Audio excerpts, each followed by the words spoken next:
विपक्ष बहुत कमजोर है यहाँ। भूपेश बघेल जी को निकाल दीजिए, कौन है विपक्ष में, किसका चेहरा है? ओबीसी आयोग जो बनाया गया था वो उसको कोई संवैधानिक पावर नहीं दिया गया। जिसमें आरक्षण 27% दिया गया उसमें बहुत से ओबीसी लोग नौकरी में लगे। जोगी जी ने अपने विधायकों को वहाँ रोक के रखे थे और वो इंतजार कर रहे थे। 11:30 बजे मुझे प्रमाण पत्र मिला। 2000 में जब छत्तीसगढ़ अलग हुआ उस समय छत्तीसगढ़ बीमारू राज्य कहा जाता था, लेकिन आज छत्तीसगढ़ प्रदेश विकासशील राज्य के साथ साथ विकसित राष्ट्र की ओर बढ़ रहे हैं। आज हमारे साथ चर्चा करने के लिए छत्तीसगढ़ के एक ऐसे वरिष्ठ भाजपा के नेता जो छत्तीसगढ़ में पहली बार जब भाजपा की सरकार बनी 2003 में, तब वो सरकार में अंग मतलब विधायक के रूप में कार्य किए। 14 में जब आपका टिकट फाइनल हुआ और आपको पता चला कि आपके प्रतिद्वंदी जो होंगे छत्तीसगढ़ के पहले मुख्यमंत्री, कांग्रेस के बड़े तेज तर्रार लीडर अजीत जोगी होंगे, कैसा महसूस हुआ? मुझे विश्वास था कि प्रतिद्वंदी चाहे कोई भी हो, जीत मेरी होगी, ये मैं सुनिश्चित मानकर चल रहा था। 2014 चुनाव के बाद चंदूलाल साहू क्यों गायब हो गए चुनावी राजनीति से? क्यों कोई चुनाव नहीं लड़ा उसके बाद आपने? ये तो खैर पार्टी वाले जानेंगे। ऐसे कोल्ड स्टोर एक बड़ी समस्या है। कोल्ड स्टोर की मांग आप लोगों के पास है नांदगांव में, लेकिन बन नहीं पा रहे। हम उसके बारे में थोड़ा सा अध्ययन करवा रहे हैं। अगर आवश्यकता होगी तो वहाँ पे कोल्ड स्टोर बनाया जाएगा। चूहे वूहे को से बचाने के लिए कुछ आप लोगों ने किया? फंगस लगने से कई टन माल चूहे खा जाते हैं कागज में। हमारे गोडाउन से चूहा ने अनाज खा लिया और यहाँ साटे जाए, शिकायत अभी तक नहीं मिला है। कीड़ा लगा हुआ चावल बांट दिया गया, बीच बीच में अधिकांश जगह से शिकायतें आती है। साहब इल्ली लगे हुए चावल बांट दिए गए। हमारे समय में कोई कहीं पर भी इल्ली या कीड़ा लगा हुआ चावल वितरण नहीं किया गया है। आप कितने संतुष्ट हैं इस जिम्मेदारी से? मुझे तो कुछ भी नहीं बनाते, कार्यकर्ता में काम करता तभी मैं संतुष्ट था।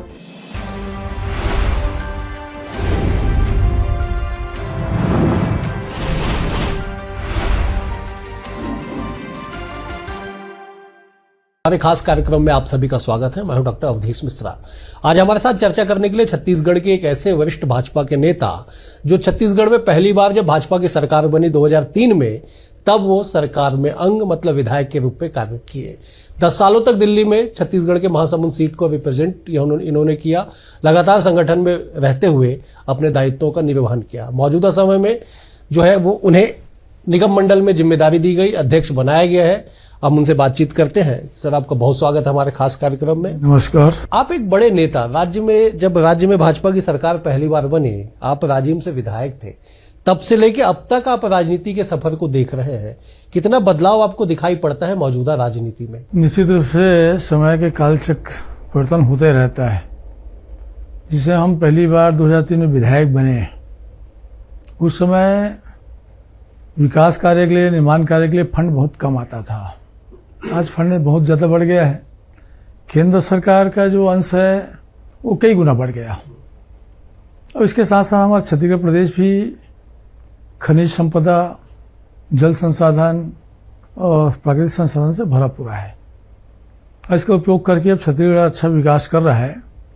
2000 में जब छत्तीसगढ़ अलग हुआ उस समय छत्तीसगढ़ बीमारू राज्य कहा जाता था, लेकिन आज छत्तीसगढ़ प्रदेश विकासशील राज्य के साथ साथ विकसित राष्ट्र की ओर बढ़ रहे हैं। हम निश्चित है 2047 तक जो हमारे यशस्वी प्रधानमंत्री मोदी जी के विजन है उसको हम प्राप्त करेंगे और लगातार हर क्षेत्र में विकास हुआ है। 2009 में आप लोकसभा आप गए, महासमुंद क्षेत्र को आपने रिप्रेजेंट किया।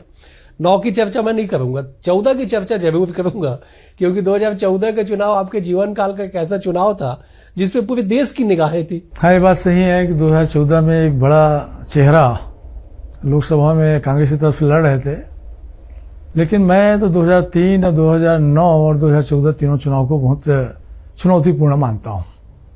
क्योंकि 2003 में मैं जब यहाँ के पंडित श्यामाचंद्र शुक्ला जी, उनका क्षेत्र राजिम विधानसभा क्षेत्र, उनका ही सुपुत्र तत्कालीन समय में वो पंचायत ग्रामीण विकास मंत्री थे, इसलिए बड़ा चेहरा बन गया था। और मैं एक साधारण कार्यकर्ता के रूप में भारतीय जनता पार्टी का उम्मीदवार बना। उस समय लोग कहते थे कहाँ शेर और कहाँ ये बकरी बांध दिया गया, ऐसा कहते थे। लेकिन मुझे पूर्ण विश्वास था कि क्षेत्र की जनता का आशीर्वाद मुझे प्राप्त होगा, क्योंकि मैं उस क्षेत्र का रहने वाला भी हूँ। मैं उस क्षेत्र में वकालत भी किया, उसके पहले हम खेती किसानी भी करते रहे, तो लगातार वहीं पैदा भी हुए, पढ़े बढ़े, शिक्षा ग्रहण किए।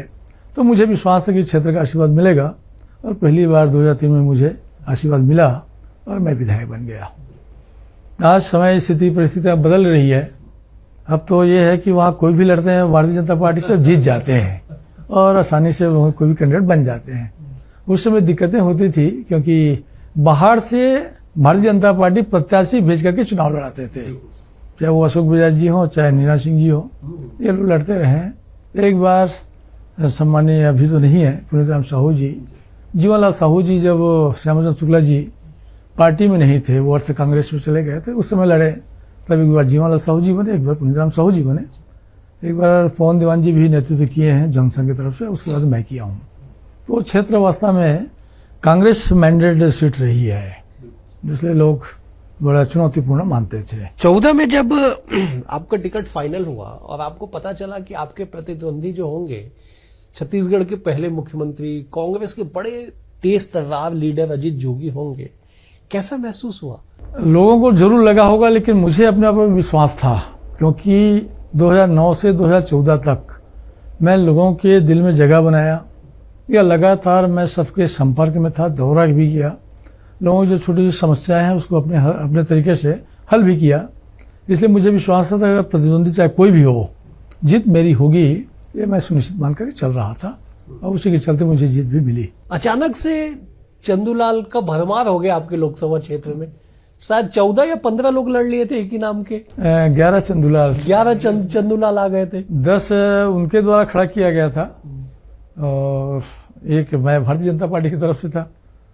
लोग आज समझदार हो गए हैं, मतदाता समझती है वास्तव में कौन चंदूलाल ओरिजिनल नहीं कहूँगा, भारतीय जनता पार्टी का है, बाकी सभी लोग तो व्यक्ति ही थे। बिल्कुल सर। ऐसे व्यक्ति भी फार्म भरा दिया गया था जिसको चुनाव से कोई लेना देना नहीं था, लेकिन फिर भी वो 4000 5000 वोट पाए थे वो। हाँ, नहीं, एक व्यक्ति 22,000 वोट पाया।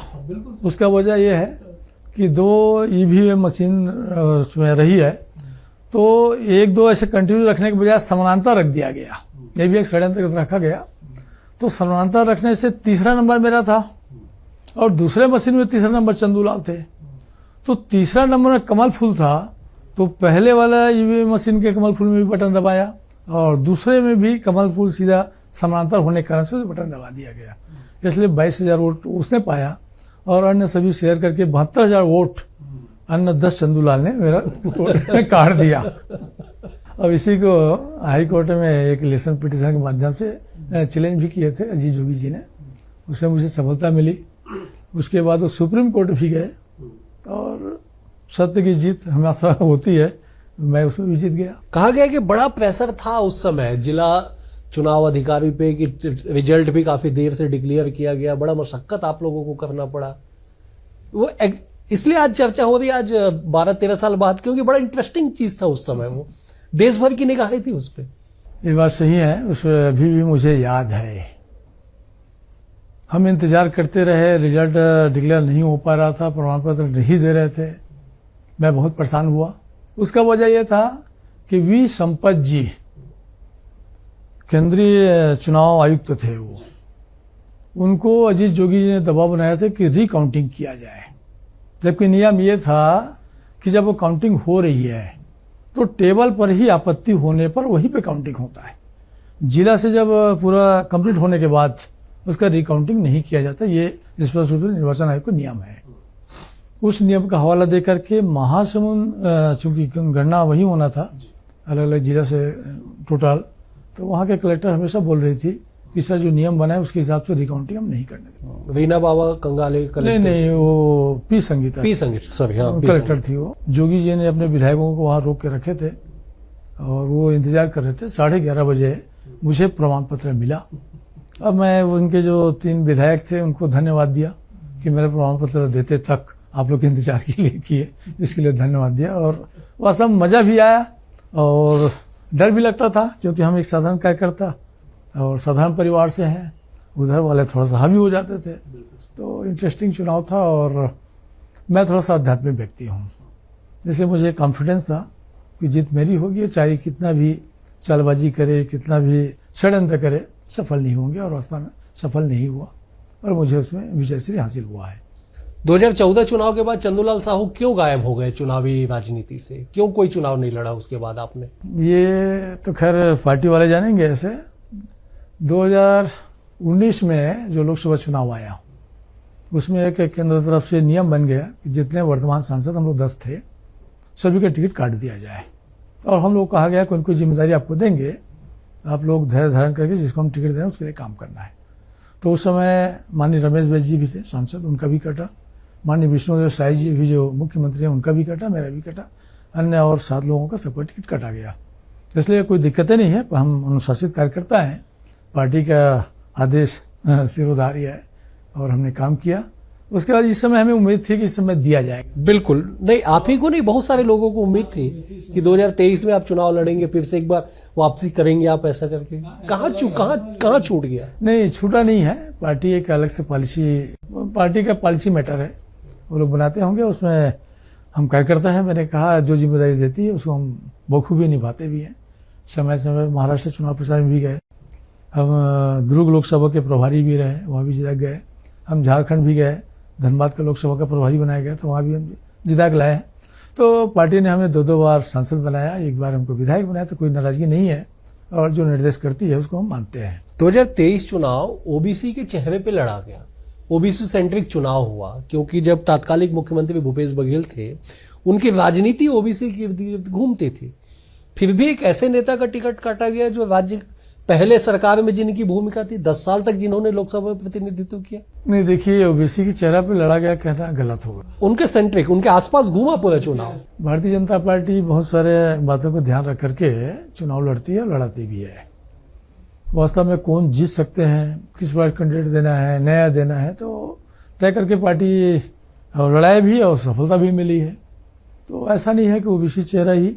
हाँ, ये बात सही है कि इस समय ओबीसी के बहुलता, ओबीसी की जागरूकता को देख करके उस पर थोड़ा सा फोकस किया गया था, और हमारे तरफ से प्रदेश माननीय अरुण साहू जी भी रहे, तो ऐसा कोई दिक्कतें नहीं आई, और अभी आदिवासी मुख्यमंत्री बन गए। तो ये जातिवाद नहीं है, सही मायने में उस समय योग्य कौन है। ऐसे माननीय विष्णुदेव साय जी सबसे वरिष्ठ नेता भी हैं, तो वरिष्ठ नेता के हिसाब से उनको नेतृत्व सौंपा गया है, और काम भी बहुत शानदार चल रहा है। 1.25 साल की सरकार को कैसे देखते हैं, कैसे सरकार काम कर रही है? क्योंकि आप विधायक भी रहे, सांसद भी रहे, सरकार की हर गतिविधियों को आप बेहतर तरीके से समझते हैं। हम मोदी जी के गारंटी कहेंगे, जितना विधानसभा चुनाव में घोषणा किए थे लगभग पूरा होने को है। मैंने मोदी जी की गारंटी पूरा हो रहा है। इसके साथ साथ छत्तीसगढ़ अच्छा विकास करे और पूर्ण विकसित हमारा छत्तीसगढ़ बने और राष्ट्र बने, विजन 2047 कह सकते हैं। 2047 को पूरा करने के लिए भी रेलवे की भी नई स्वीकृति मिली है, बहुत सारे रोड भी बने हैं, और जो छत्तीसगढ़ के विकास के लिए आवश्यक है वो सभी चीज़ें हो रही है। इसके साथ साथ गांव का भी अच्छा विकास हो, गांव की महिलाएं भी आ गया है, तो मातारी बंधन योजना के अंतर्गत उनको दे रहा है, कृषक सम्मान निधि भी दिया जा रहा है। इसके साथ साथ जहाँ जहाँ जो समस्याएं हैं उसका समाधान माननीय विष्णुदेव के नेतृत्व में हो रहा है, तो कहीं कोई समस्या नहीं है, काम अच्छा चल रहा है। ये कांग्रेस आरोप लगा रही है बार बार सरकार पे कि मंत्रिमंडल में अनुभवहीनता है, इस वजह से चीजें दिक्कत हो रही है, सरकार स्मूथ नहीं चल पा रही है। आपको क्या लगता है, बड़े अनुभवी नेता है बीजेपी के? देखिए, विपक्ष का काम है आरोप लगाना। कितना भी अच्छा आप योजना बनाएं, कितना अच्छा कार्य करें, विपक्ष उसमें मेन मेक निकालना ही है, उनका काम है। अगर वो नहीं करेंगे तो उसकी राजनीति कैसे चलेगी?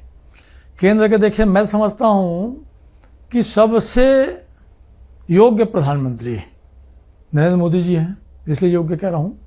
अभी रेटिंग हुआ तो 75% लोगों ने इसके ऊपर सहमति दिए हैं, और आज मोदी जी सिर्फ हमारे भारत देश की नेता नहीं, वैश्विक नेता बन चुके हैं। उसके कुशल नेतृत्व में हमारा भारत देश अच्छा ग्रोथ किया है। उसी प्रकार से छत्तीसगढ़ की ओर भी उधर ध्यान दे रहे हैं। छत्तीसगढ़ में जैसे प्रधानमंत्री आवास योजना, 18 लाख गरीब परिवारों को आवास दिया गया, वो भी अच्छा बन रहा है। नल जल योजना के अंतर्गत हर घर जल पहुंचाने की व्यवस्था किया जा रहा है। तो डबल इंजन की सरकार मिलकर के हमारे छत्तीसगढ़ का अच्छा विकास हो रहा है, इसमें कोई संशय नहीं है। अब विपक्ष बहुत कमजोर है। यहाँ भूपेश बघेल जी को निकाल दीजिए, कौन है विपक्ष में, किसका चेहरा है? ये आपस में खुद ही लड़ रहे हैं, आपस में एक नहीं है, इसलिए विपक्ष का जो रोल है वो तो निभा नहीं पा रहे हैं और कहीं कहीं पे मेन मेक निकालते हैं। तो विपक्ष का काम है विरोध करना और विरोध उनका करते रहना। लेकिन दीपक बैज कह रहे हैं कि छत्तीसगढ़ कांग्रेस सबसे मजबूत और सबसे आक्रामक कांग्रेस है देश भर में, कि सरकार बदली हुए या विपक्ष में आए 1.5 साल होने के अंदर ही 6 पदयात्राएं कर दी गई, कई मुद्दे को लेकर सड़क से लेकर सदन तक बड़े आंदोलन किए गए कांग्रेस के द्वारा।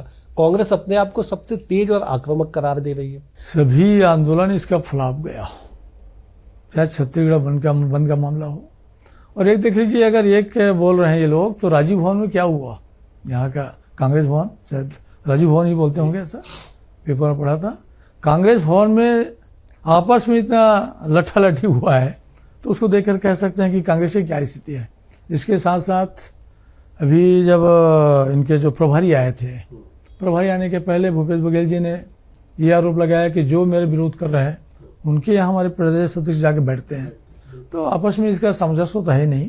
कुल मिलाकर ये कह सकते हैं कि विपक्ष आपस में लड़की समाप्त हो गए। विपक्ष का जो रोल होना चाहिए, लोकतंत्र की जो आवश्यक है, वो कर्तव्य का निर्वहन नहीं कर पा रहे हैं, इसलिए आक्रामक नहीं है और कोई प्रकार से आक्रमण करने के लिए हम अवसर भी नहीं दे रहे हैं।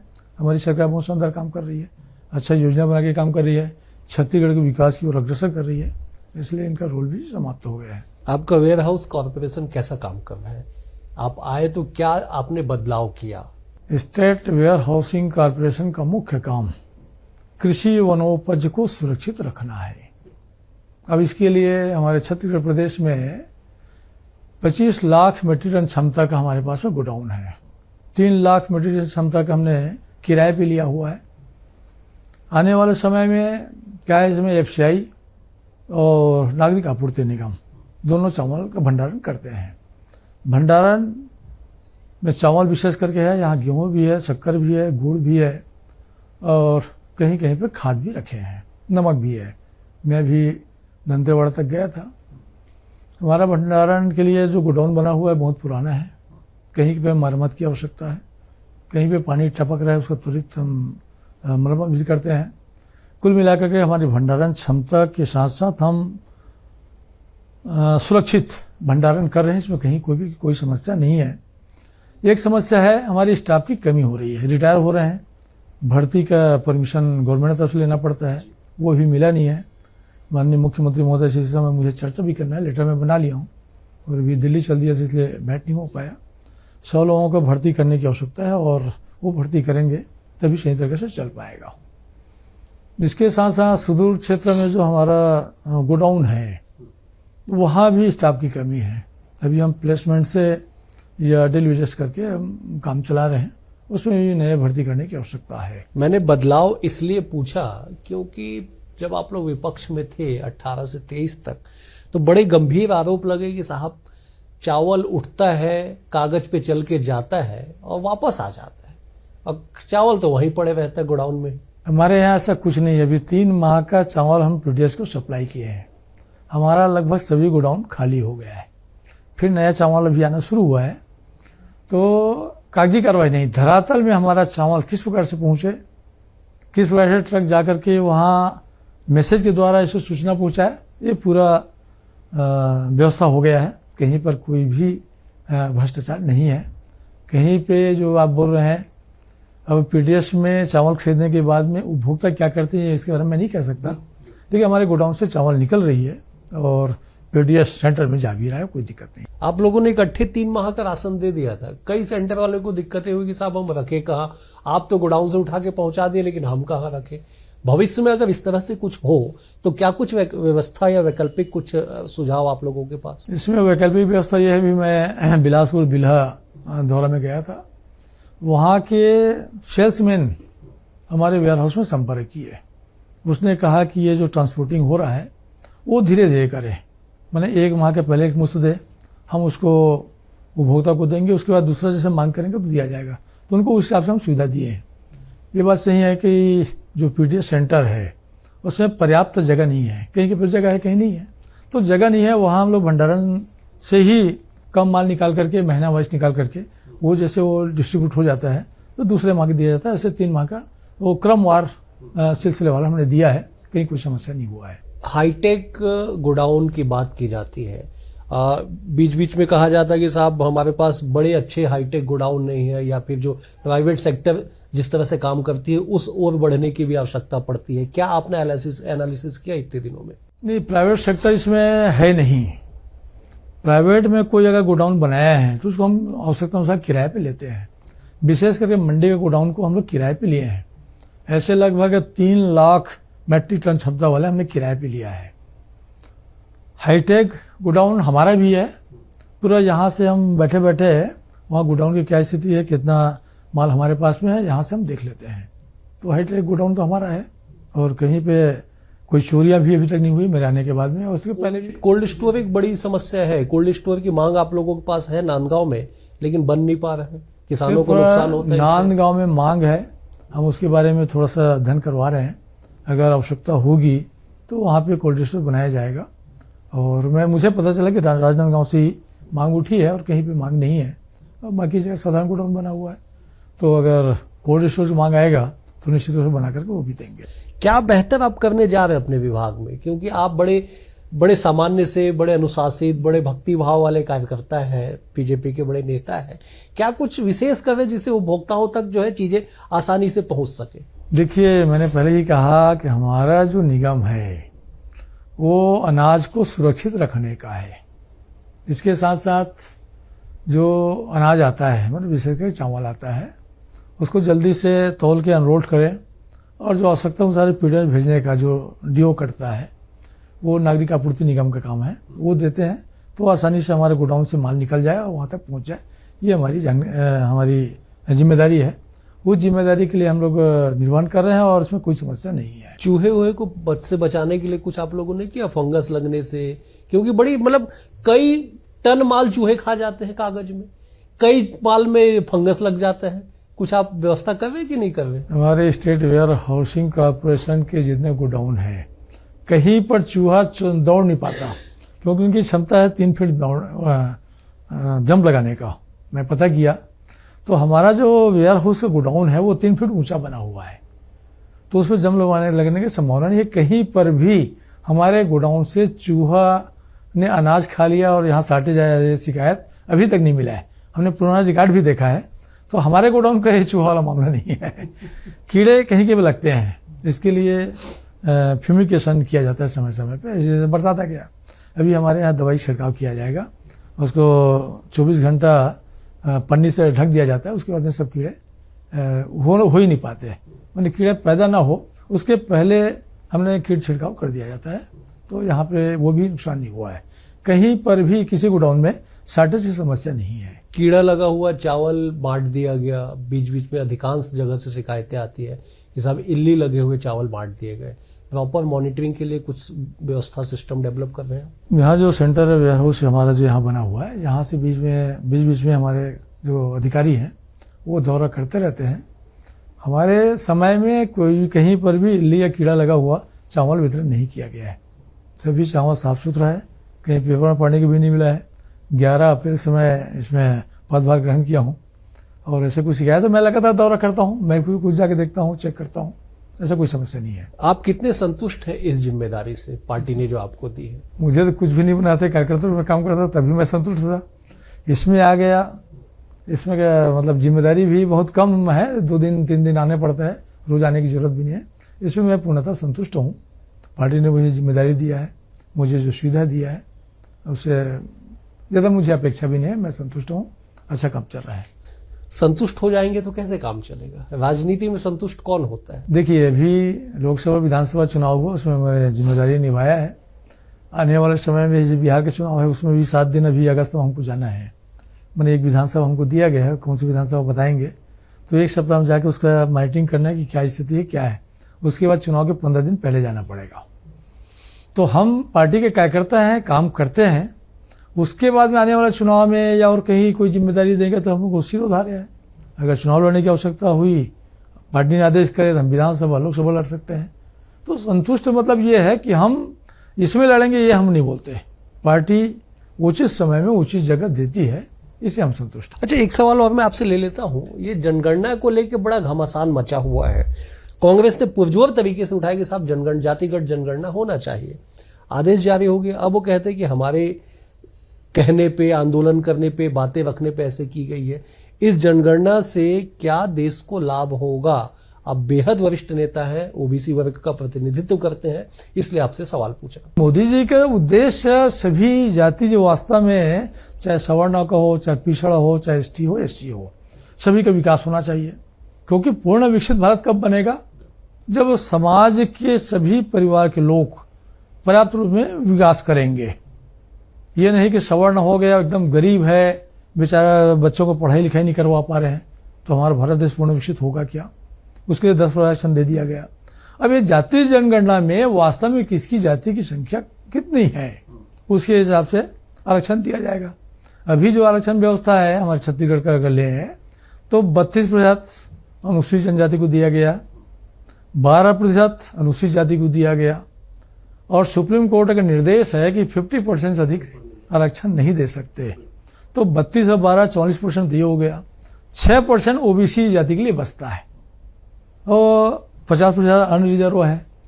तो 6% ओबीसी जाति को मैं विशेष करके कह रहा हूं, ये जातिगत जनगणना होने से ओबीसी समाज को ज्यादा फायदा मिलेगा, क्योंकि उस आधार पर आरक्षण दिया जाएगा। सुप्रीम कोर्ट को भी 50% जो जिस आरक्षण नहीं देंगे उस निर्णय में चेंज करना पड़ेगा। तो जाति जनगणना मोदी जी का विजन 2047 का ही एक अंग है। ये राहुल गांधी या कांग्रेस वाले ये बोलते हैं कि नहीं, हमारे कहने से हुआ। मोदी जी उचित समय पे उचित निर्णय लेते हैं और इसी के चलते आज वैश्विक स्तर पे नेतृत्व करने में सक्षम भी हुआ है और हमारा भारत देश सर्वोच्च स्थान में पहुंचा भी है। और आर्थिक व्यवस्था को देखा जाए तो चौथे से हम तीसरे स्थान पर पहुंचने जा रहे हैं। बहुत शुक्रिया आपका समय देने के लिए। अगले अंक में एक और शख्सियत के साथ होगी मुलाकात, तब तक के लिए नमस्कार।